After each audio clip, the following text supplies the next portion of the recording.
From the time of our arrival in Aotearoa, Māori have created a unique architectural history. Our structures not only house people, but also our dreams, our fundamental needs, and our histories. So what can we tell about ourselves from these buildings? What do they say to us? It's a question I've asked myself constantly. I'm Ro Hoskins, and as a director of an architectural practice, understanding the stories held within the walls of our buildings has been a lifelong obsession. In this series, we're going to take you on a journey to explore not just our architectural structures, but also the social and cultural histories from which our buildings arise. We'll ask, what is Māori architecture? And celebrate some of our most stunning buildings.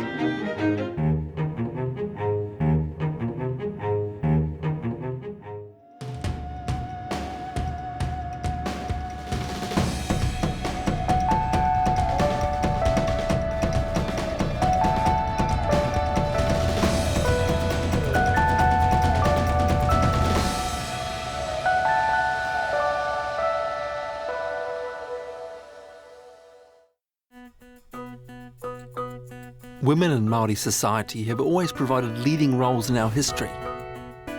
Many of these women have used architecture as a vehicle to enhance and progress the identity and aspirations of their people.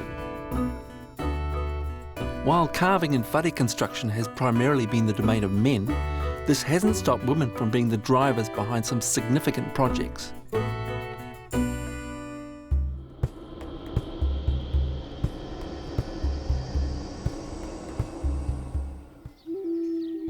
On the banks of the Waikato River at Ngāruawāhia lies Tūrangawaewae, the spiritual heart of the kingitanga.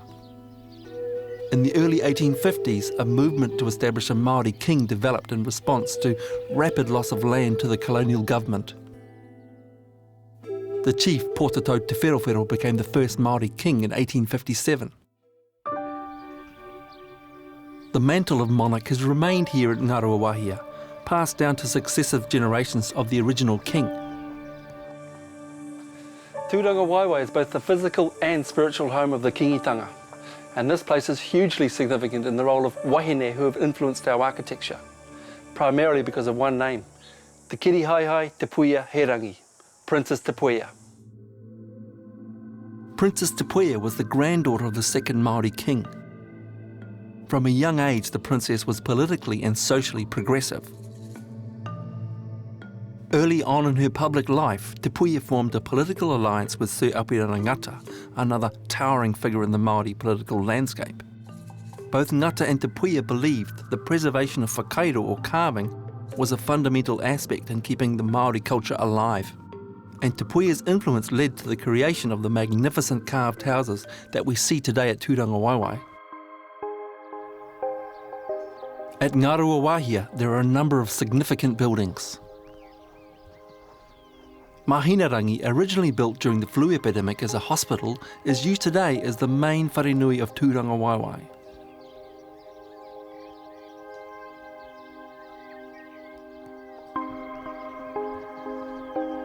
Standing side by side with Mahinarangi on the marae, Tūrongo, the official residence of the reigning monarch. At the koroneihana and other special occasions, dignitaries and special guests are invited to dine in Tūrongo's magnificently carved dining room. And nearby in Ngāruawāhia Township, Tūrangawaewae House. Like Tūrongo, this structure is based on a European villa with significant whakairo embellishments. Tūrangawaewae House was established by Te Puea to house the Kauhanga Nui, but today it is the office of the kingitanga. These buildings are all showcases of whakairo and Māori architecture. And Princess Te Puea played a key role in the building of all three structures, in a time of great difficulty for the Tainui people. Well, how do you describe her? Very strong,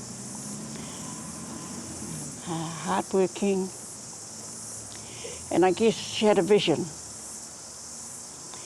Had a vision, one in particular, I would say, for the kingitanga. And with that, her vision also incorporated the people of the motu, who, I'd say, would set up the kingitanga. the land was lost. Waikato Tainui had been confiscated, and so they were at their very low ebb, and the children there had suffered from the flu epidemic in 1918, and so it was dying, almost like a dying race, as they almost said at the time.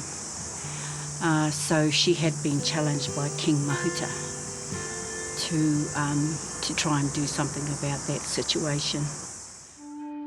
The third Māori king, Mahuta, was Te Puea's uncle. The princess rose to her uncle's challenge by reaching out across the motu for specialist knowledge in the construction of Tūrangawaewae marae.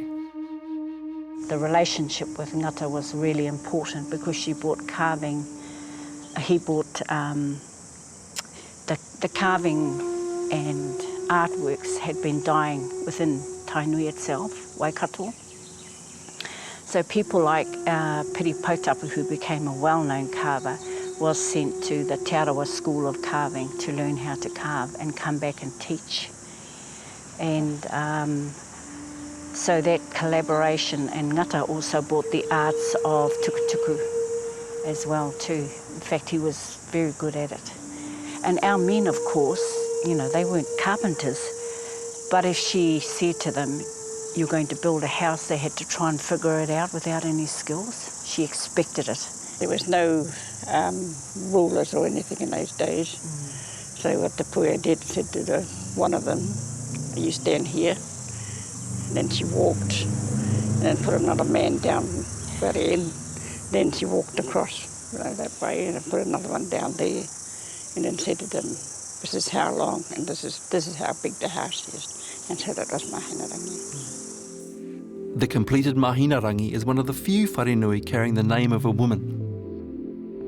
And the whakairo celebrates the story of a famous romantic union between Mahinarangi, an East Coast princess, and her husband, Tūrongo, a Tainui chief.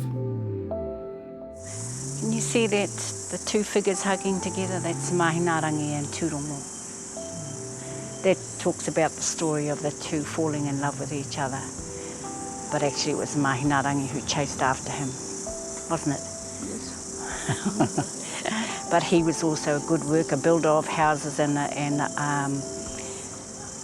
building waka as well. So he was admired for his skills.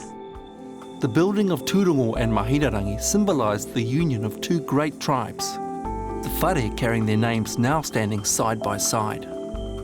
And the kingitanga connections to other iwi are remembered elsewhere in the buildings of this marae. Kingitanga wouldn't have been established without the other iwi support. I mean, it's not for us, it's for all people, kingitanga. And so that's why you've got lots of things that sort of talk about other iwi. So you've got those two pātakapa on the house there. It's hinana kiuta, hinana kitai, that talks about our relationship with Tū Whare Toa, because those are the name of their pātaka and Tū Whare Toa. You look at the hexagonal shape of that lounge part on the corner there, it's got the various waka and it represents all the waka as well. There's a lot of connection to the other iwi. Recently refurbished for the reigning king Tuheitia, Tūrangawaewae House was built as the political centre for the kingitanga movement. Painted in the distinctive hue that has come to be known as Te Puea yellow, in this structure, the princess once again brought together different architectural influences. The projecting wings influenced by Victorian style,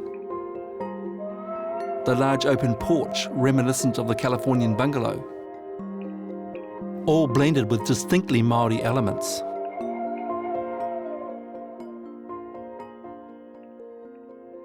So here in the boardroom of Tūrangawaewae House, originally established as a Māori parliament for Te Kauhanga Nui by King Mahuta.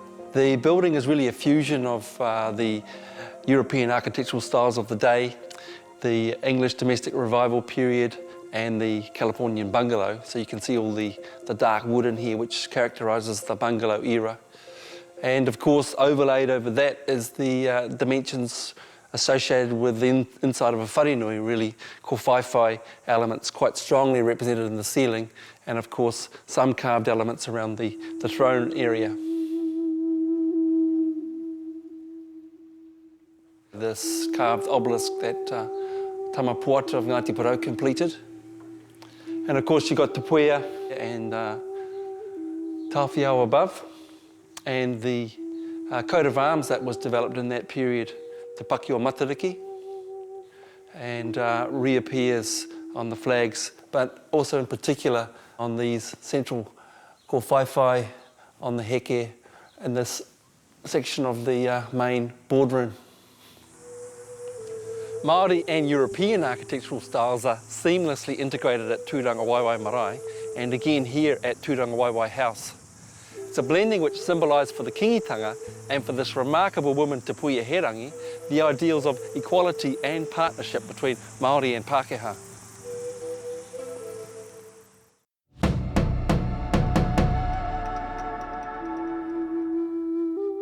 For most iwi, gender roles have traditionally been pretty strict around the responsibilities of women and men in the construction of wharenui. Traditionally, the wharekai is named after a female tupuna and the wharenui named after a male.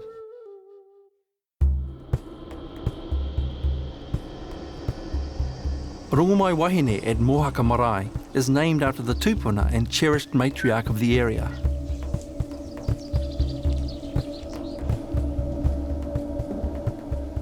She was travelling through to Heretaunga, and Mohaka Pa at that time was the place where she wanted to rest. And when she was ready to leave to go to Heretaunga, the people of Mohaka asked if they could leave something of hers behind. So what she did was she left her flag here. The message came back, or can we come back and pick up our flag? Paha would have said no. You left it here, therefore the flag stays here, Rongomai Wahine. And that's how the name came. The people wanted something from her. They asked her, could she leave something behind that belonging to Rongomai Wahine? So she left her name. She said, well, I'll leave you my name, Rongomai Wahine, for your wharekai. The beauty and mana of Rongomai Wahine is still treasured today by the people of Māhia Peninsula. Having a female ancestress has been something that's always been impressed upon us, and so I think maybe that the expectations of the people have been really high for the women of this iwi. So famous was her beauty that his second husband Kahungunu took on the challenge to make her his wife and get rid of her first husband. The story goes that Kahungunu, he set about winning her, and he did this in a few different ways. One of the things that he did was to provide for the people. And there's a story about him gathering fern root and rolling it into great bundles and then rolling them down the hills, and apparently the doors of some of the whare were blocked with all this kai that had come down from Kahungunu. He also at this point ate the hua of the paua, the roe, and I don't know if you know, but that has a particular effect on the digestive system, and so later that night he snuck to where Tamatakutai and Rongomai Wahine were sleeping, and he broke wind near them, and an argument resulted, and Rongomai Wahine stormed off, I think, away from her smelly husband. And the third thing that Kahungunu did was to go out surfing with Tamatakutai, and 2 went out and 1 came back. So. But from this tragic beginning sprung the long-lasting lineage of Rongomai Wahine and Kahungunu. Her influence had spread to the pa of Mohaka, and in 1890, the unique circular whare tāpere or dance hall adopted her name. This whare porotiti combines the traditional Potoko Manawa of the wharenui with unique African influences.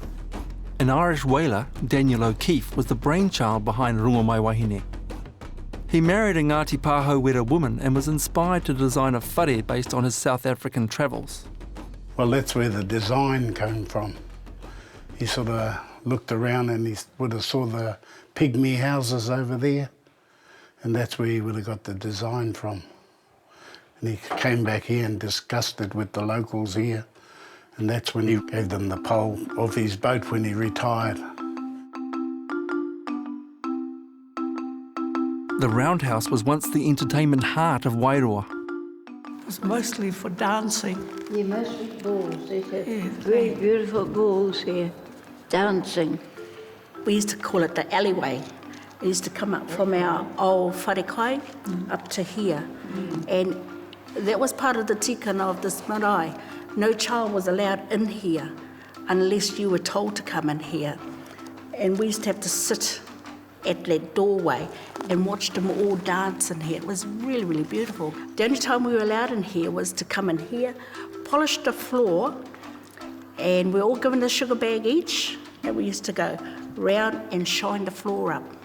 And then when we finished that, we had to sprinkle it with flour so that when they came to dance, the shoes would just slide over the floor. As soon as we finished, we were out again, so that was our part in the here. This Wahine was decorated right around. You couldn't see actually that part here. It was covered in decorations. It's beautiful. Yeah. But we all danced around in here, didn't we? Yes, we all did. The good old Gay Gordons, the Walls. Maxina, Yes. Foxtrot. When they did dance, they all went the same direction. Nobody was allowed to go against the grain. That's right. So what sort of events happen in this whare now? It's mainly used now for our wharekai. Not many dances like the old times. We'd love to revive it, but everybody's into the modern dance scene now, which isn't hanging on to your partner. And we're getting a lot of people coming home to bring their tūpapaku when they die. And yes, and so because they are from here, the door's open. We want to renovate it again to bring it up to standard.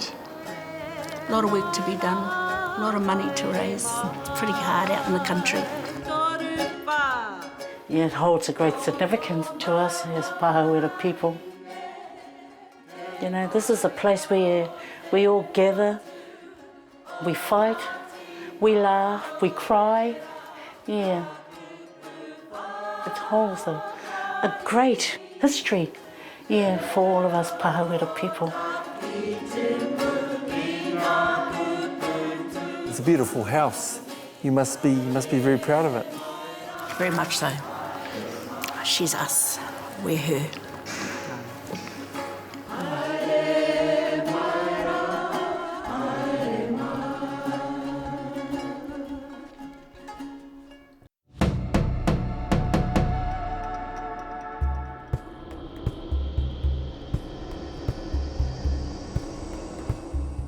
Bluff is as far as you can go in mainland Aotearoa without walking into the water. The very cold water.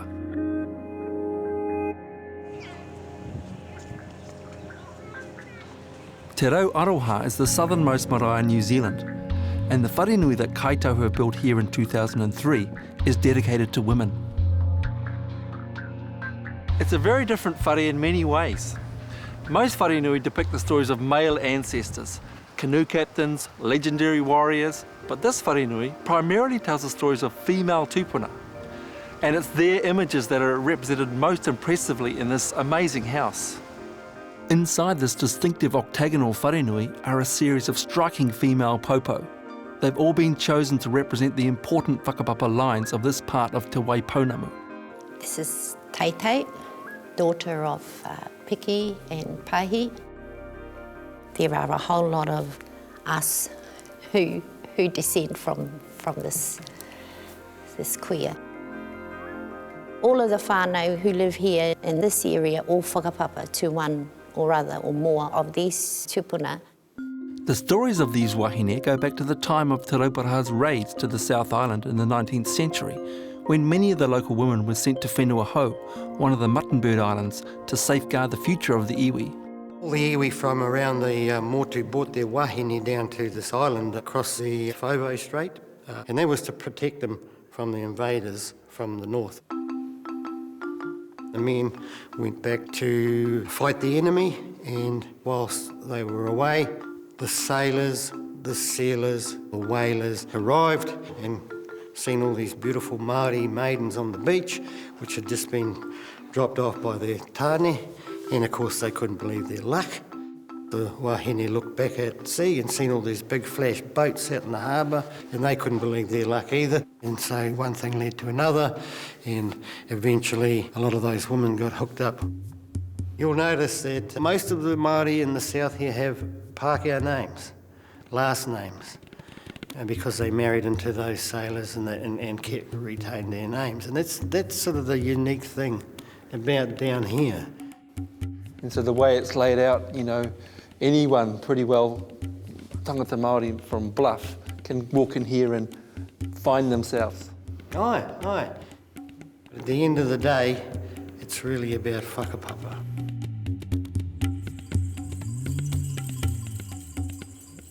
So this is your kuia.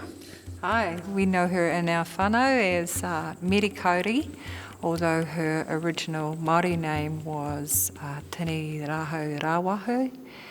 And she met and eventually married James Spencer from Ireland, and he came out here and he founded the settlement of Bluff, or the Pākehā settlement of Bluff, in 1824. And theirs was the first Christian marriage celebrated in Te Waipounamu. She was a fairly feisty woman. She never learnt to speak English, so she only ever spoke Māori. There's a great story in our family about how some surveyors came to survey Kuri Island, which is up at the top of the harbour here, and how she got wind of this and she chased them around the island with a tomahawk and chased them off eventually. So that's a great story. So for you to have your kuia represented in the whare like this, it's pretty special? Oh, it's wonderful. Whenever I sleep here, I always try and sleep by her. Yeah. It's not all about women at Te Rau Aroha. Tāne representations are found on the exterior carvings. Uniquely, there are 3 sets of maihi instead of the usual one, all standing in front of the whare and each with their own teko and kōruru. The shape of the whare nui is inspired by the original round titi or mutton bird houses known as whare rau. For quick ease of construction, they would bend trees, you know, over and then cover with leaves. What we've done is we've brought that concept into the millennium, I suppose. As the tohunga whakairo for the project, Cliff Whiting's work is renowned for its bold, vibrant colours. So with Cliff just coming from Te Papa, you kind of knew perhaps what sort of stylistic treatment was going to arise in here? Aye, we knew that he sort of had some different ways and different ideas about ngā toi katoa. He said to us actually that as far as he was concerned, that the art itself has to grow, and if it has to be a little bit different, kei te pai. One of the questions we get often asked is, how come we got all these colours, you know, and then Māori had red, black and white? And my answer to that is that we had a really good deal with Rosine. He was really good to work with, Cliff, and taught us down here a real lot about whakapapa, art, ourselves, you know. We'll never forget Cliff down here. The wharekai at Te Rau Aroha is also alive with colour and Cliff's revolutionary carving style. But while it's a very contemporary design, the kai on the table remains traditional, with crayfish and mutton bird on the menu. In this community, the nature of us, we're a fishing community, and our fishermen, our men, are gone for days, weeks, so the mothers have to be mother and father and to raise their tamariki, and even with mutton birding, so pretty hard, resilient women. Just thinking about, the kaupapa of the whole whare, it's probably by far the most matrilineal whare in the country. Right. And you must be pretty proud of that. Oh, very, very much so. And these women deserve to be celebrated because they were the tipuna of most of the people who live in this region. They're not really in any of the history books, and we don't have any photos of them. And They're sort of overlooked. So this was a way of recognising and celebrating these women who had lived through a lot of change, so they must have been very resilient, very resourceful. And of course they were all beautiful wahine. Of course. Whether the instigators of bold new developments or the inspiration behind the construction of our buildings, wahine play an important role in Māori architecture.